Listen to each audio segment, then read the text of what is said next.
அத்தை ப்ளீஸ் அத்தை, என் வயிற்றுல என் குழந்தை வளர்றான் அத்தை. அவனுக்கு எதனா ஆக போகுது அத்தை. இப்படி என்னை கட்டி போட்டு படுக்க வச்சிருக்கீங்களா அத்தை? ப்ளீஸ் அத்தை, அவுத்து விடுங்க அத்தை.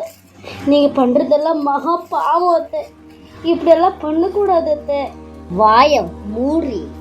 இவ்வளோ நேரம் என்ன பேச்சு பேசுனேன்?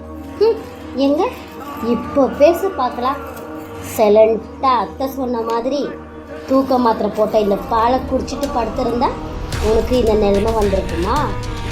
இப்போ கூட எனக்கு கெட்டு போல. சைலண்டாக இப்படியே படுத்துக்கோ. காலையில் வரைக்கும் தான். காலையில் என் கழுத்தில் மாமா தாலி கட்டின உடனே உன்னை நான் ஊற்றி விட்டுருவேன்.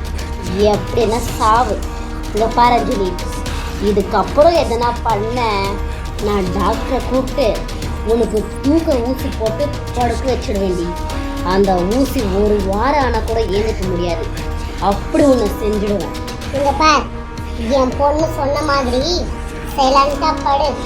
எனக்காச்சும் கொஞ்சம் இயற்கை இருக்கு.